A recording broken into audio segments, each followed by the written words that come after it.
Muchísimas gracias. Jessica nos acompaña. Siga. Bueno, buenas tardes a todos. Gracias por volver nuevamente de las conversaciones tan interesantes que se estaban abriendo. Así que bueno, aquí estamos. No sé si Jessica viene a estar con nosotros o avanzamos con un tema de finanzas personales, ¿no? Correcto, sí. Buenas tardes. Estoy encantado de estar acá y de ver a tantas personas interesadas en cultura financiera. Algo imprescindible para todos. Como bien hicieron antes, como bien promovió Jessica decir, todos necesitamos educación financiera. Al nivel en el que estemos, sepamos poco, sepamos mucho, siempre hay de dónde aprender más. Y eso que están dedicando este tiempo esta tarde es una prueba de que les interesa y es un paso en el sentido correcto. Bueno, cuando empezamos algunos a hablar hace algunos años sobre finanzas personales, no había tal vez mucho interés o había pocas personas interesadas en saber de esto. Y con el tiempo, muy contenta estoy de ver que hay cada vez más y más personas que se interesan en este tema. Yo particularmente empecé con el tema de las finanzas personales porque siempre trabajé en empresas y los números en las empresas son, digamos que, más fríos. Y luego me di cuenta que los resultados que tenemos en las empresas o en los emprendimientos o en los pequeños negocios dependen mucho de cómo nosotros llevamos nuestros números personales. Y por eso me gusta más ir a la parte de finanzas personales. Incluso yo hago parte de una asociación de administradores de propiedad horizontal y me pidieron como una especie no, era como una especie de exponer sobre cómo un administrador puede llevar los números de otro si no lleva los propios de buena manera. Y eso es muy cierto. O sea, yo no puedo administrar el dinero de otro si yo no sé administrar mi propio dinero de mi propia familia, de mi propia casa. Y por eso estamos aquí hoy, porque hay muchos emprendedores, como hemos visto, pero también hay que ver que no son solo los números del emprendimiento, son mis números personales. Y para eso hay que empezar cuanto antes mejor. Así que... Y de hecho, para emprender, es importantísimo que nuestras finanzas personales estén en orden. Hay una serie de pasos que dar antes para que hayan mayores probabilidades de tener éxito con nuestro emprendimiento. Lamentablemente he visto casos de ideas de negocio que eran muy válidas, que se vinieron abajo porque los problemas estaban en los números de la persona y que, entre otras cosas, no sabía separar de las del negocio. Muchas veces terminamos emprendiendo con una sola billetera, con una sola cuenta, mezclando el dinero, mezclando el dinero de okay, mezclando el dinero de nuestro negocio con nuestro propio dinero. Y eso es uno de los primeros errores que puede generar conflictos y a veces hasta de hacer venir abajo una empresa. Ahí entra esa pregunta 3 y es, ¿qué son inversiones que no lo son? ¿Qué no debería serlo? Excelente pregunta. Sin embargo, es que, ¿qué pasa? La palabra inversiones llama muchísimo la atención. Y muchas veces el gancho que se utiliza hasta en campañas de mercadeo que utilizan ese término para lavarle la cara a algún gasto que no están volviendo a hacer. Invierte en unas zapatillas nuevas, invierte en tus próximas vacaciones. Y por más justificado que esté ese gasto, eso no es una inversión. Y tenemos que ir a la base de aprender los conceptos. Pero si creemos en eso, de aprender las cosas y tenerlas claras desde la base, antes de esa pregunta me encantaría conversar con Claudia sobre algo que viene antes. ¿Qué hay que hacer antes de invertir? No hay que apresurarse a dar el paso de las inversiones, sobre todo si no estamos seguros que nuestras finanzas están en orden. Y solo voy a poner un ejemplo breve de por qué no puede ser buena idea invertir si te están pasando otras cosas. A veces hay personas que tienen algo de dinero guardado, pero a la vez tienen deudas caras. Tarjeta de crédito, un préstamo personal, algún prestamista. Resulta que las matemáticas y las finanzas nos enseñan que dejar de perder dinero, dejar de gastar un dinero es equivalente a nivel de número que ganarse ese dinero. Entonces, la consecuencia de esto es que lo mejor que pudieras estar haciendo con el dinero que tenías guardado, a la vez que tenías deudas, en vez de estar buscando inversiones, es pagar la deuda cara que tienes. Porque eso es una inversión con comillas, ¿sí? Que no es, pero que te da una rentabilidad libre de riesgo, porque no hay ningún riesgo ni tocar la puerta al banco y decirle, hey, vengo a saldar la deuda que tenía. Y en ese mismo momento te estás ganando el rendimiento de lo que le estabas pagando al banco de intereses. Porque al dejar de pagarlo de ahí en adelante, al final para tu bolsillo es como que te lo hubieras ganado. Entonces, buenísimo que piensen en temas de inversiones, pero hablemos y pensemos un poquito antes qué hay que hacer para estar preparado para ese momento. Y Claudia sabe mucho de eso, pero no me olvido de la pregunta que hiciste, porque sí me quiero poner los puntos sobre la I sobre qué son inversiones y qué no son. Porque muchas personas se llenan la boca diciendo, es que yo soy inversionista, yo tengo inversiones, y en realidad lo que tienen en la cartera no lo son a veces. Demuestra totalmente lo contrario, entonces, Andrés. ¿Cuáles son esos pasos que debemos de seguir previo entonces a llegar a la inversión? Bueno, para llegar a invertir, primero tienes que tener tu finanzas sanas. Tu finanzas sanas significa, en términos generales, muy importante tener un fondo de dinero para imprevistos. Muchos creen que eso no es cierto, pero resulta que cuando no tenemos ese fondo para todos los imprevistos que tenemos en la vida, que son normales, resulta que tenemos que salir a buscar ese dinero de forma rápida y costosa. No sé si han escuchado que a veces cuando se nos daña el carro, también se nos daña la lavadora. Y cuando se nos daña la lavadora, también se daña el aire acondicionado. Y de pronto suben la tarifa del consumo de energía eléctrica y no nos avisaron y resulta que en mi presupuesto yo iba a pagar 100 y me llegó el recibo por 200. Entonces son muchas cosas que tenemos en nuestra vida diaria, que nos pasa siempre. Y si yo no tengo un fondo para cubrir eso, yo no voy a tener tranquilidad y yo no voy a estar preparado para poner mi dinero en una inversión. Porque Andrés hablará y otros expositores más adelante sobre la inversión. Y la inversión realmente exige que tú estés enfocado en que ese dinero que tú estás poniendo o ese recurso se multiplique. Y para eso tú tienes que estar tranquilo. Para poder estar cuidando tus inversiones tienes que estar tranquilo. Así que en principio yo creo que ese sería un primer paso, tener ese fondo. Los expertos recomiendan tener al menos, después de pandemia cambió, al menos 6 meses de tus gastos mensuales. Porque alguien dice, bueno, ¿y hasta dónde es mi fondo de imprevistos? ¿Es ilimitado? No. Realmente tú con que tengas tu presupuesto, tus gastos, dice, bueno, tengo $2,000 de gastos al mes, 6 meses, yo lo ahorro, lo tengo allí en una muy buena cuenta que me dé una buena rentabilidad, pero que tenga el dinero para sacarlo en el momento que lo necesite. Y de ahí en adelante, lo que yo sigo ahorrando, ¿a qué lo voy a dedicar? A otras cosas, como por ejemplo la inversión.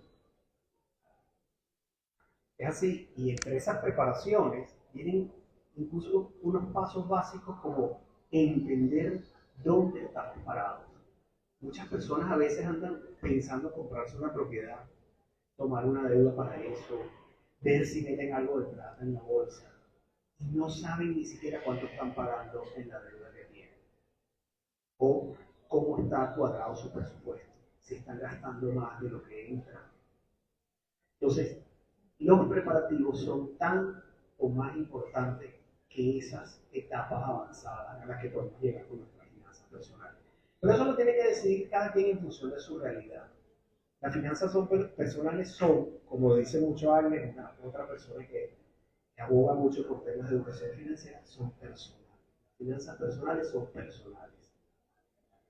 Las guías, por ejemplo esa de los 6 meses que debo tener guardado, son una referencia que además cambia con el tiempo, ¿no? Hasta hace no mucho se hablaba era de 3 meses.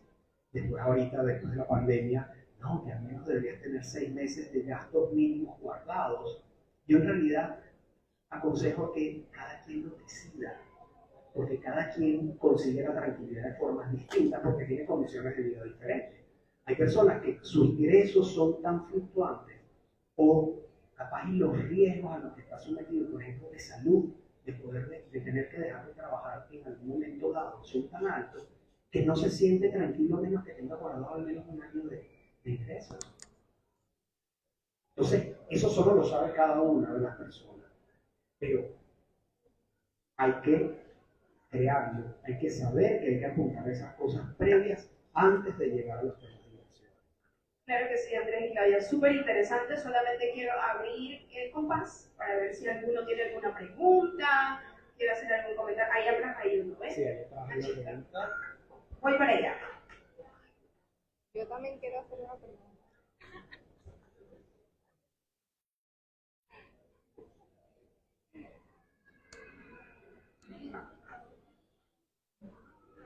Muchas gracias por su participación y me gustaría preguntar, tengo un emprendimiento desde hace 7 años, pero no he logrado, como quien dice, tener un fondo de ahorro porque manejo mis finanzas personales con las finanzas del negocio, así que no tengo, como quien dice, esa división, agarro caja todos los días y así mismo voy gastando en mi casa, voy gastando en el negocio y no logro ver un ahorro. Me gustaría que ustedes me ayuden en saber cómo puedo hacer para dividir esas finanzas y poder trabajar con y poder ver un mejor resultado en mi negocio. ¿Querés comenzar? ¿Tu nombre, perdona? Mi nombre es Oriana. Oriana, ok. 7 años es bastante tiempo. 7 años de un emprendimiento que es bastante tiempo, así que felicitaciones. ¡Aplausos! De verdad que sí. Bueno, eso que tú nos cuentas es común y era a lo que se refería Andrés.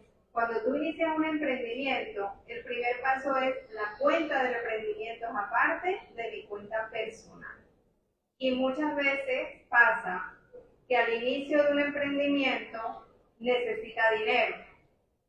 Entonces tú coges el dinero del alquiler tuyo o de tu hipoteca para ponérselo al emprendimiento y luego el emprendimiento cuando tenga dinero yo le saco y en ese proceso se forma ese ciclo que luego es difícil de poder resolver. Entonces lo primero es que tienes que separar las cuentas. Tus cuentas personales son personales, tu emprendimiento tiene que tener una cuenta independiente y tú tienes que tener un ingreso de tu emprendimiento, que eso es lo primero que tienes que sacar. Porque a veces sobreviven los emprendimientos, pero no son rentables. Creemos que sí porque le estamos dando la vuelta al dinero y vemos que entra, pero luego sale, pero luego entra y estamos sufriendo. Pero al final del ciclo no es rentable porque no nos está haciendo prosperar. Si seguimos con la palabra que estábamos hoy utilizando, no prosperamos por eso. Así es que la primera recomendación, porque no nos podemos extender mucho, es que tienes que separar totalmente las dos cuentas y también empezar a manejar también tus cuentas personales. Me acojo un poco a lo que dijo Jessica, todo emprendimiento necesita dinero, necesita arrancar con algo, con un fondo. A veces arrancamos por necesidad, no tenemos dinero, arrancamos. Pero tenemos que tener en la mente claro que hay que irle sacando para invertir en ese emprendimiento. Así que, bueno, creo que ese es mi aporte. Ahí sería el fondo de emergencia, puede ser. Sí, sí, es ahora la otra cara de la moneda, porque tienes que tener, Oriana, claro, que tienes que apuntar a separar esos números, es sano, porque es que si no, no tienes visión exactamente de que estás logrando con el negocio y a veces mantenemos un hobby caro a llevar adelante un negocio. Que puede ser que te esté dando dinero, pero te tienes que llegar a preguntar en algún momento, ¿será suficiente para todos los riesgos que estoy enfrentando con él? Para todo el capital que invertí ahí, mi tiempo, o estaría mejor haciendo algo en otro sitio. Pero yo quería tocar la otra parte que tiene que ver especialmente con tu pregunta del fondo de emergencia. Somos al final humanos. No vamos a resolver mejores finanzas personales si solo apelamos a llevar la cuenta y tener la mejor app para registrar nuestros gastos y seguir el método tal. No somos robots manejando nuestro dinero, somos humanos.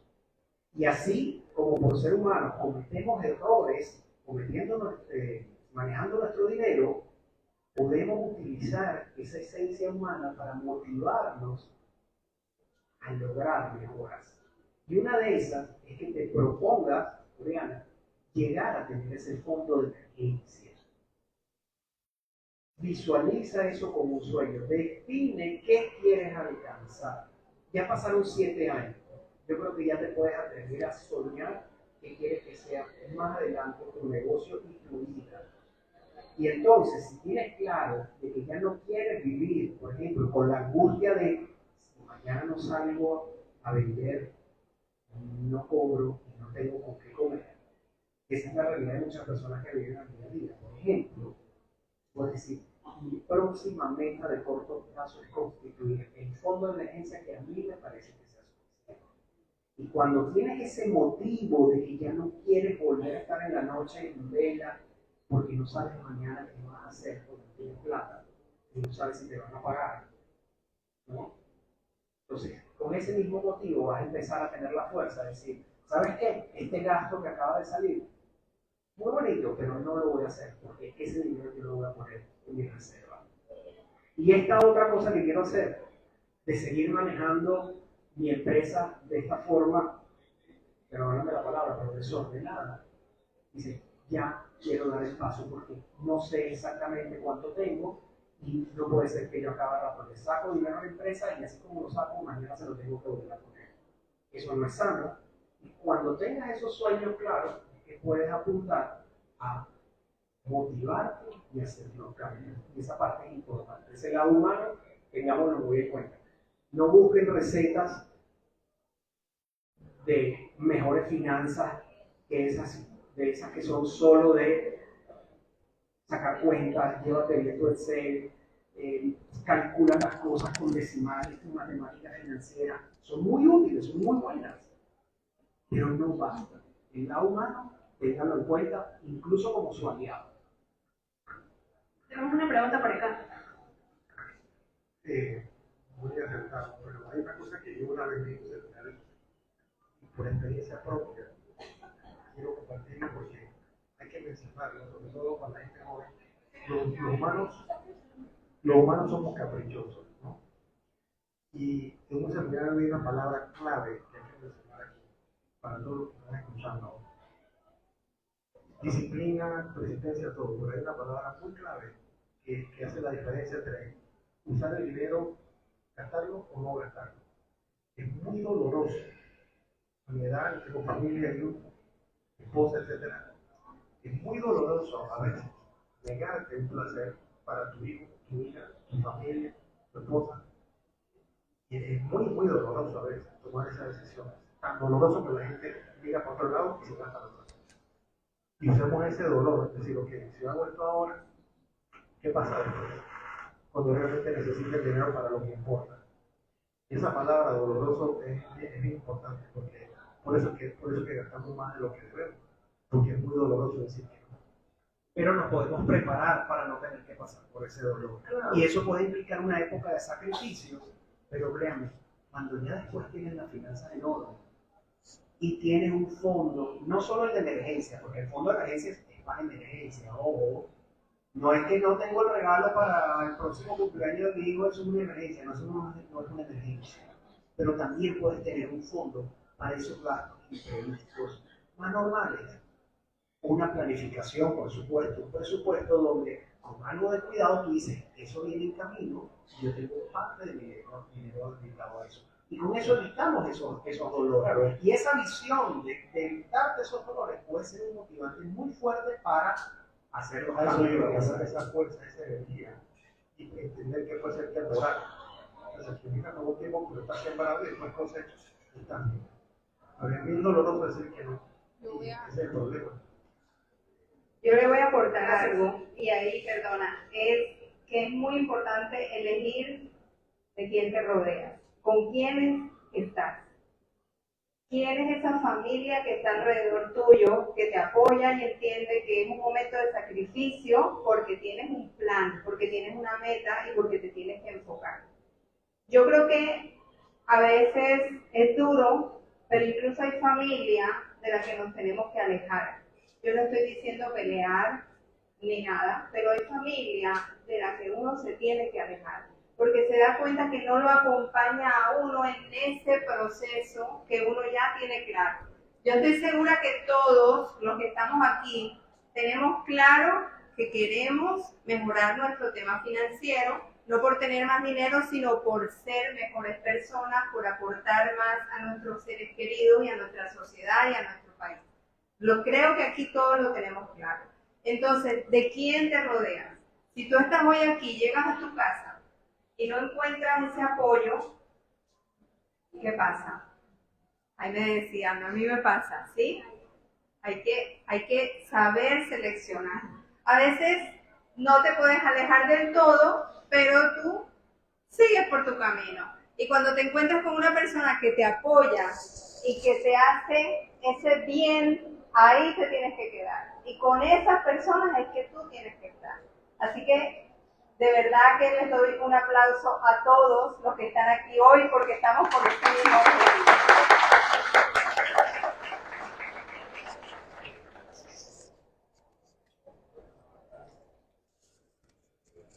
No, sí, es muy cierto. Pero a mis 62 años les puedo decir, porque es muy cierto lo que usted dice. Dime con quién andas y me diré quién eres. ¿Right? Pero no te puedes hablar de tus hijos, no te puedes hablar de tu esposa. Y en ese sentido, lo que yo creo que la responsabilidad de un padre es entonces educar al hijo, explicarle, no alejarle. Sentarme en el mío, usted aquí con padre, fuimos a un seminario con Andrés en la prensa. Entonces, ahora sí, ok, no te puedes alejar de tu familia inmediata. ¿Qué te queda? Educar.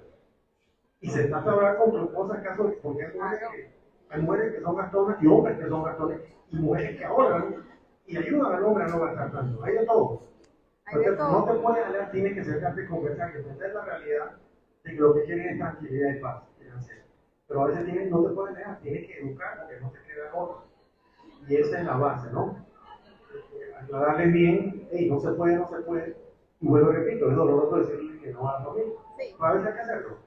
Pero, es verdad, dime con quién anda y diré quién eres. Ahí sí yo creo que aplicaría eso mucho a los amigos. ¿Ya? Sí, así las amistades. Lo bueno es que están aquí aprendiendo, ¿no? Para uno poder educar a los demás, primeramente tener la idea clara. Sí, había un par de personas con está haciendo la mano, venimos bien, luego de eso, ¿sí? Gracias. Hola. Bueno, en mi caso particular, es personal que lo aprendí mucho, el tema de las finanzas personales, yo aprendí tarde, ¿no? Como dicen, uno aprende los golpes. Algunas personas. ¿Por qué? Porque, bueno, me importan conclusiones que son, que aprietan, pues, y empiezan a tener el tema, por ejemplo, yo empecé el tema del fondo de emergencia. ¿Sí? Ahora sí. Empecé a tratar el tema del fondo de emergencia para países, instituciones de salud personales y, bueno, hay que empezar a trabajar en ello. Entonces, un poco yendo hacia, entendiendo que hay un tema de educación, esa educación parte de los inicios, de la casa y de la escuela. escuelas, tenemos que ver una debilidad. No nos han educado para finanzas personales en las escuelas. ¿Okay? Lo aprendemos después. ¿Cuáles serían esos primeros pasos que deberían, usted considera que deben dar en las escuelas? O sea, para llevar a tu hijo, llevar al niño, o sea, o a las personas a ese, digamos, a esa plenitud o a esa conciencia. La respuesta y la solución no es elemental, si lo fuera ya se hubiera aplicado. Pero tampoco es imposible, ni mucho menos, y se están dando pasos importantes aquí en Panamá con la nueva ley de educación financiera, que por más que quizás no vaya a la velocidad que quisiéramos, son pasos en la dirección correcta. ¿Y qué conlleva? La generación de materiales, la preparación de los educadores en estos temas, elevar la importancia del tema de las finanzas personales, incluso en casa. Tumbar mitos como de que, por ejemplo, no se tiene que hablar de dinero en la casa, o que los chicos son muy pequeños para estar hablando de esas cosas con ellos. Y más de uno se podría llevar una sorpresa de qué tan temprano los muchachos les interesa este tema. Yo he tenido el gusto de ver, especialmente con mi nuevo libro en su edición para jóvenes, para jóvenes, cómo se le abren los ojos a los chicos de primaria, hasta niños de segundo grado, cuando ven que tienen la posibilidad de empezar a aprender sobre esto. Entonces no hay que subestimarlo, hay que dar esos pasos. Pero también uno tiene que estar preparado para eso. Y todos los que están acá se están preparando para eso. ¿Okay? La cuestión es que no hay que desistir. Hay que dar espacio a estas cosas. Hay que los entes dar apoyo. Y que bueno que lo han estado haciendo. Y todos. Y sumar granos de arena en este sentido. Yo creo que aquí muchos son multiplicadores de este tipo de mensajes. Y vamos a lograrlo. Nadie nace, sabiendo de finanzas. Incluso en aquellas sociedades, en aquellas familias donde uno supone que saben manejar bien su dinero, no voy a decirlo, pero cualquiera se puede imaginar ciertas religiones que tienen fama de manejar muy bien el dinero, o ciertos países que son muy ahorradores, etc. Ellos no nacen sabiéndolo. Y lo sé porque he tenido hasta la oportunidad de acompañarlos en ese aprendizaje. Y gente a veces hasta millonaria que dice, a mis hijos les quiero que, y a todos, ellos se incluyen en esa clase, dice, queremos revisar estos temas y hay que aprender. Así que no hay que menospreciar la educación financiera, como lo dijo Jessica, todo lo necesita. Ya se rompió la brecha. Tenemos otra preguntita por acá.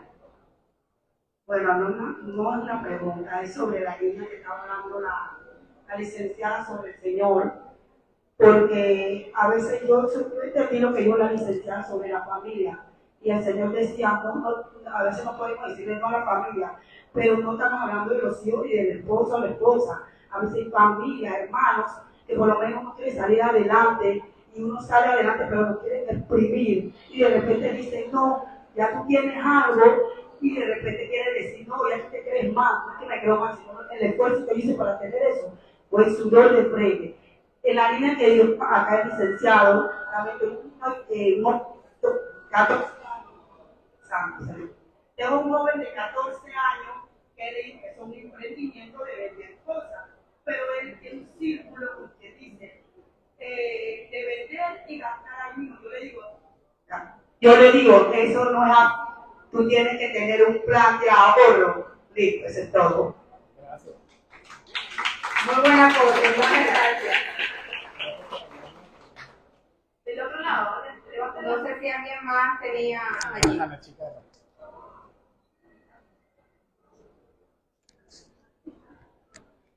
hola.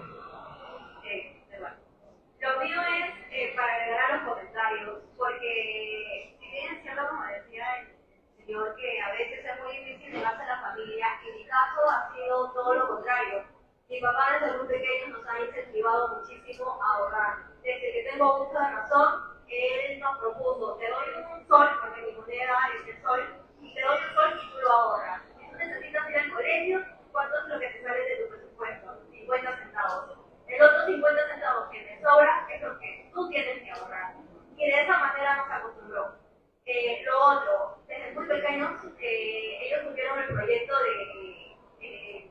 poder construir su casa, de tener un negocio propio, y de esa manera también construyeron, como que cuánto tiempo les iba a llevar realizar ese proyecto.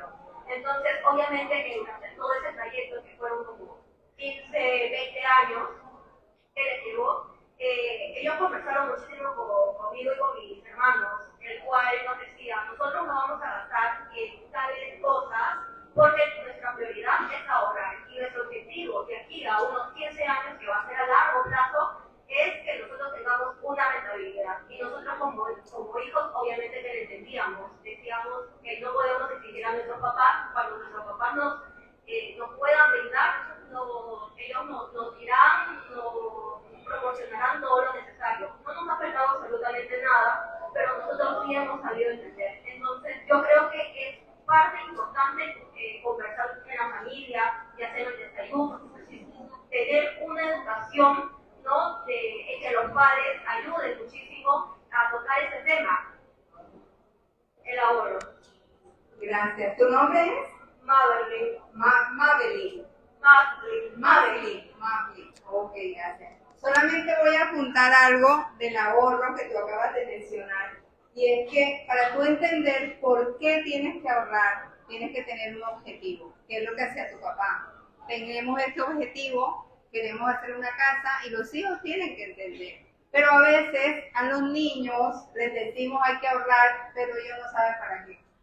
Entonces no entienden por qué estamos haciendo este esfuerzo, por qué no nos gastamos el dinero en esto, porque tenemos que ahorrar. Si el niño tú le dices solo ahorrar, él no va a entender. Tienes que tener claro que cada ahorro, incluso el adulto, tiene que entender que cada ahorro tiene que tener un apellido.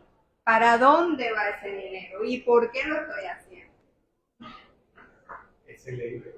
Eso, qué mejor que llevarnos esa idea de que cada uno tiene que llevar una vida.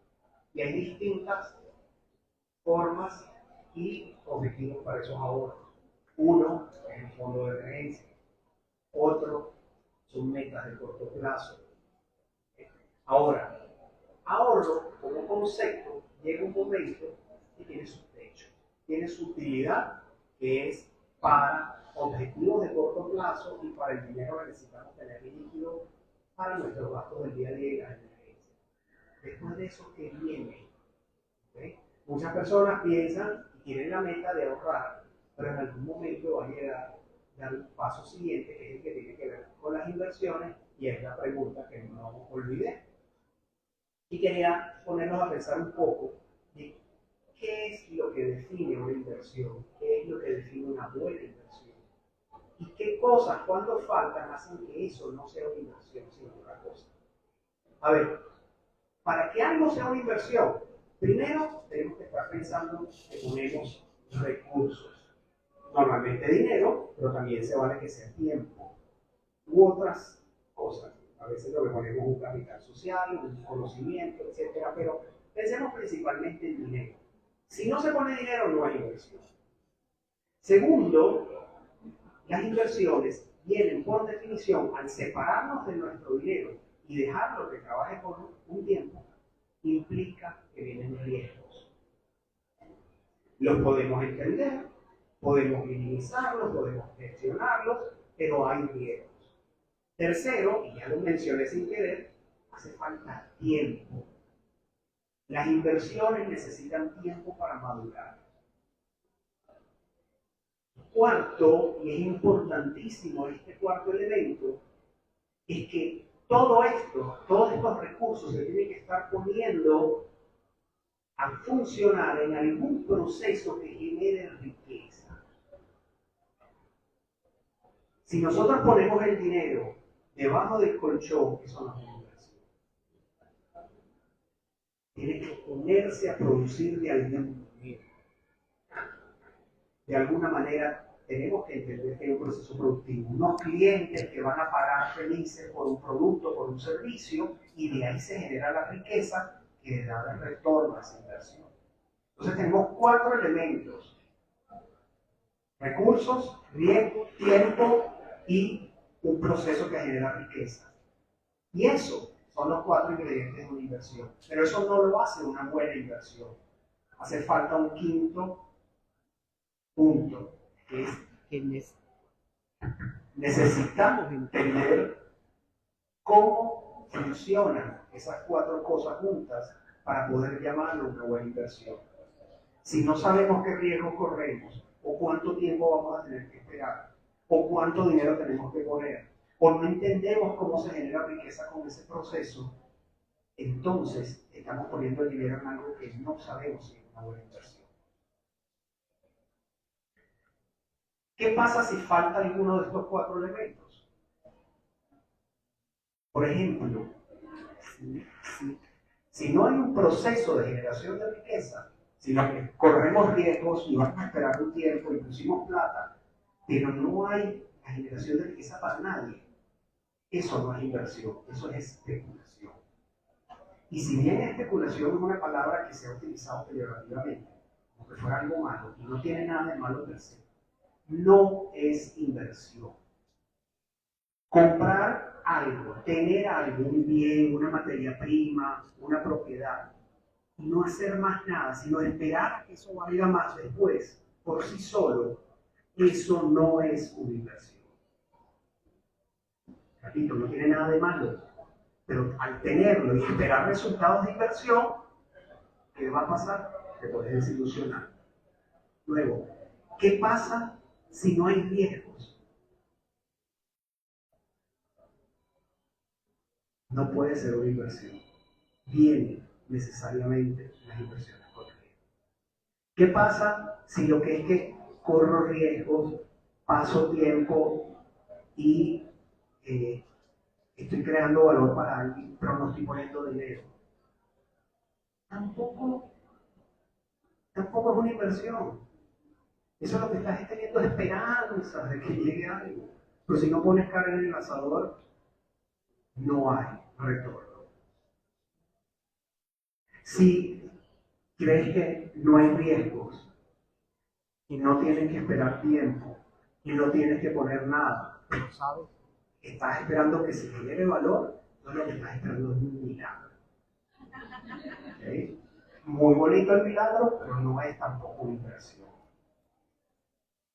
Si no están esas partes presentes, puede ser que lo que simplemente estés apostando.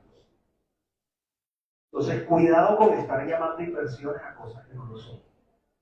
Repito, no es que estén mal, pero son distintas. Y si no nos ponemos bien las expectativas en orden, después no nos quejemos y nos desilusionamos con los resultados. ¿Cuáles serían entonces las últimas claves o esos tips para todas las personas que están aquí en cuanto al tema de finanzas personales?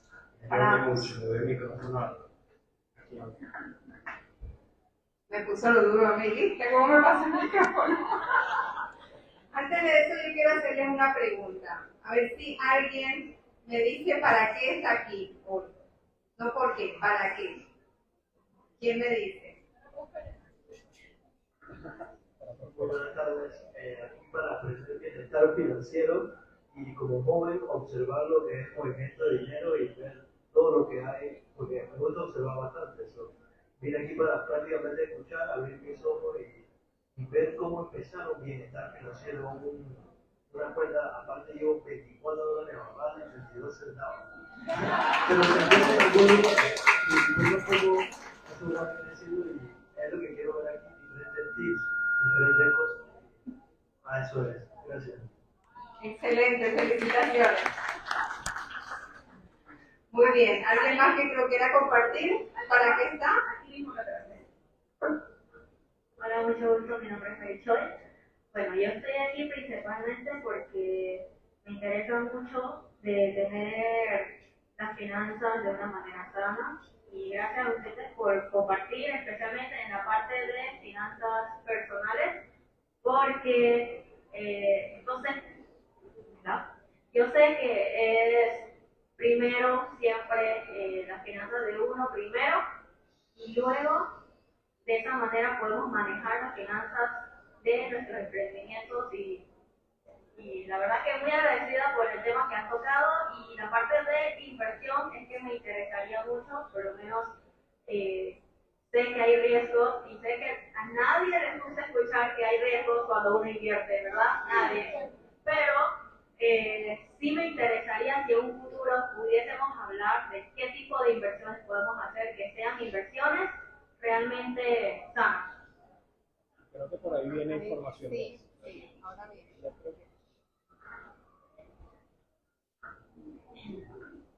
tal? Buenas tardes. La razón por la cual estoy aquí es porque quiero aprender a manejar mis finanzas de manera ordenada y transmitirle a mis hijos la importancia de llevar un orden, porque muchas veces, como han expresado muchos, nuestros hijos piden y piden y piden y solo podemos decir, no hay, no se puede en este momento, no. Tenemos que aprender a decirles, ok, ¿quieres esto? ¿Cómo lo podemos lograr? Llegar a acuerdos con ellos. En mi caso, yo tengo trabajo tradicional y hace 4 años desarrollo un emprendimiento. Y para la chica que hablaba de que tenía las cuentas juntas, a mí lo que me ha funcionado es que tengo una cuenta separada para ese emprendimiento y de eso no sale absolutamente nada, sino que decido, bueno, de aquí, en esta cuenta, subdivido y digo, esta cuenta es para mis eventos, esta otra cuenta es para mi crecimiento personal, esta cuenta es para mi reinversión, y de esa misma manera les estoy enseñando a ellos. Les estoy dando $20, con esto tienes que, por decirle un ejemplo, es para esta semana. Si te lo gastas todo, te estás comiendo la semilla.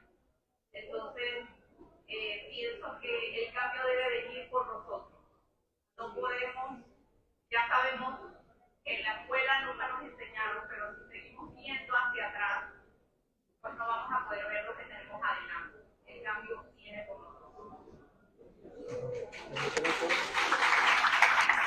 Correcto, y en ese proceso, que es un proceso, pasa algo de tiempo, y sea para las inversiones, de lo que hablabas tú, o de esa enseñanza para los hijos, lo que hay que tener es algo de paciencia, porque no hay soluciones mágicas. Cuidado con que le vengan con alguna oferta de sigue mi método infalible de volverte rico en 3 horas y media, porque eso no es una trampa. Cuidado. Salud. En alusión a lo que dijo la joven sobre la educación, yo he visto en Panamá, y todos sabemos algunas de esas familias cuáles son. No menciono nombres porque no se debe. Pero yo siempre me preguntaba, estas personas, estas familias que conozco en Panamá, oye, pero ¿por qué están tacaños por el dinero? Si tiene toda la plata del mundo, ¿por qué no quiere hacer esto? El profesor que tiene plata. No es que sean tacaños muchas veces, es que viene la educación financiera, es que la educación empieza en el hogar. ¿Ves? Entonces, estas personas, familias muy conocidas en Panamá, desde chiquitos, les dan una tremenda educación financiera. Tú lo ves cuando van creciendo. O sea, sí existen esos ambientes. Y lo otro que quería aportar era, yo creo que, bueno, el fracaso es mejor maestro que el éxito. Se mencionó hace rato. Eso es muy cierto. Hay que meterle un poquito de miedo a los hijos. Miedo. Porque el refrán de que el que la hace la paga. El que maneja más la plata hoy lo paga mañana. Y créeme, a mi edad les puedo decir que el dólar que tú gastas hoy te va a hacer falta mañana. Y hay que meterle eso en la cabeza a los hijos con un poco hasta de miedo. Tú no quieres quedar en la calle. Maneja tu plata mismo ya. ¿Qué pasa? Imprevisto. Van a ocurrir siempre. Mi mamá estuvo enferma hace un tiempo, ya se fue, descansó. Eran $5,000 al mes en enfermera. Eso arruina a cualquiera. Entonces, hay que meterle un poquito de miedo porque vivimos en un mundo metalizado, nos gusta o no. Metalizado en el sentido de que muchas cosas se resuelven con dinero. No es cuestión de ser espiritual o no ser. Vivimos en un mundo que se mueve por dinero. Y hay que meterle un poquito de miedo y la educación empieza en casa. Por eso él está aquí. Y ese factor de miedo suena feo, pero es que hay que disfrutar un poquito de cuidado. Sí, pero afortunadamente tenemos varios recursos, no solo el miedo. Resulta que también la ilusión nos puede motivar. Por ejemplo, a alguien joven le pueden decir lo siguiente: cada vez que estén decidiendo gastarse $1, que es de repente a donde llega la capacidad de decisión y de presupuesto de los hijos de algunos de los que están acá, $1, tienen que entender que no están pagando $1, sino todo aquello a lo que están renunciando si toman esa decisión de gastarse ese $. Y les voy a dejar un número de referencia ahí. útil. Para alguien joven que entiende estas cosas y que ese dólar, si no lo gasta, sabe que luego con el tiempo lo va a poder invertir bien. No es descabellado llegar a la siguiente cifra de a cuánto puede llegar a valer ese dólar bien guardado e invertido. $80.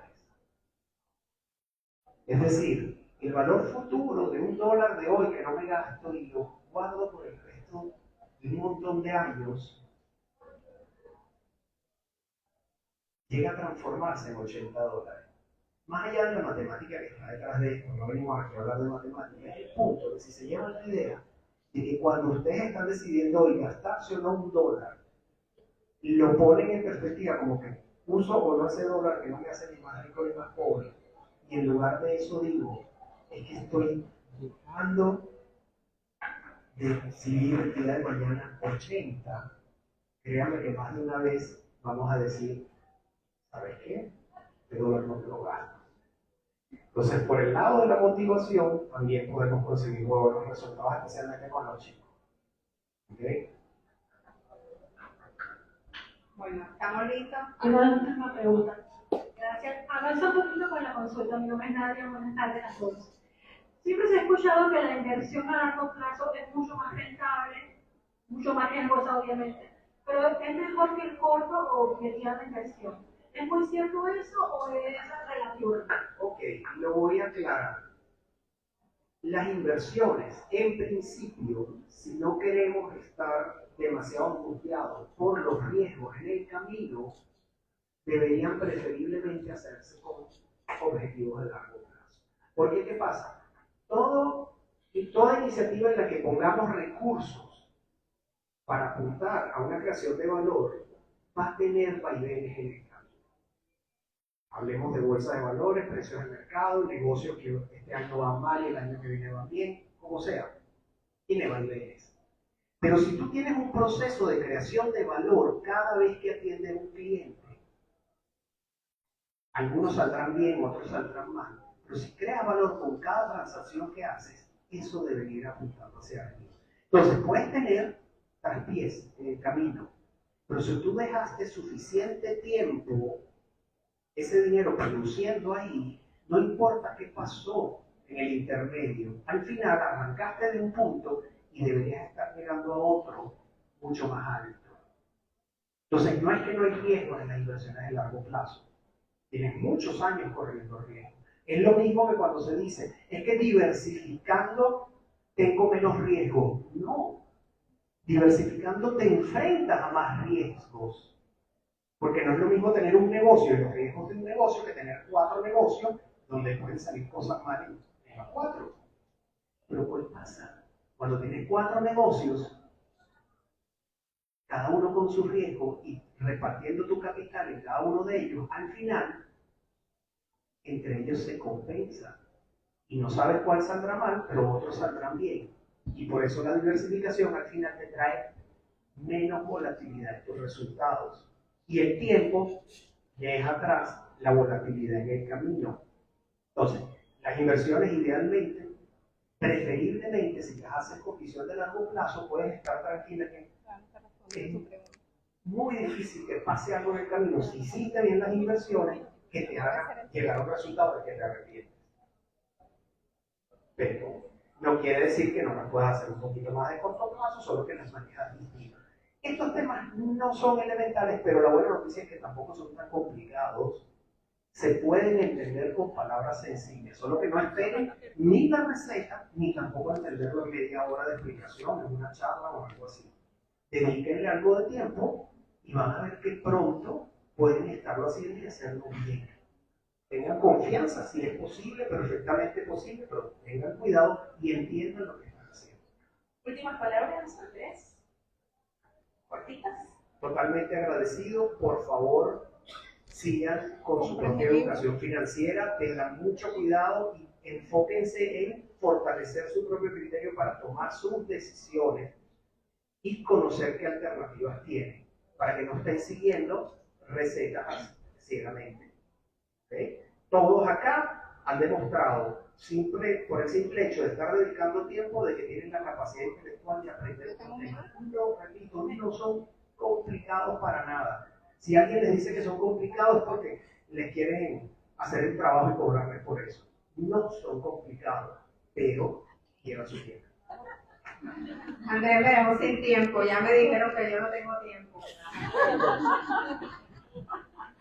Bueno, simplemente para cerrar, que no contesté la pregunta y no me quiero quedar sin contestarla. Cuando inicié en finanzas personales me di cuenta que el origen de todo es cada uno de nosotros. El camino de cada uno es diferente. Entonces, el primer paso es conocerme yo, qué quiero, para qué estoy haciendo las cosas. Y eso implica revisar nuestras creencias, que son lo que tenemos en nuestro aprendizaje y lo que en nuestra casa, en nuestro entorno, en nuestra sociedad nos ha metido en la cabeza. Y cuando revisamos esas creencias y no estamos de acuerdo con algunas, empezar a cambiarlas. Cuando las cambiamos, cambia nuestro pensamiento. Y cuando cambiamos nuestro pensamiento, empieza a cambiar la acción, lo que hacemos todos los días. Así que ese es el único camino. Es sencillo, pero no es fácil. Así que gracias a todos. Síganla, @dinero.azul en redes sociales. @compás financiero. Claro que sí, un aplauso nuevamente para Andrés y Claudia. Excelente ese tema de finanzas personales. Gracias, quedó clarito todo entonces. ¿Sí o no? Cualquier cosa estoy por acá. Cualquier cosa le está en el stand para que puedan también ver su libro y demás. Gracias chicos nuevamente. Acá la videógrafa también tiene todo documentado. Vamos a continuar con el programa porque continuamos con un chico súper joven que empezó a invertir su propio dinero hace 7 años cuando se dio cuenta que la jubilación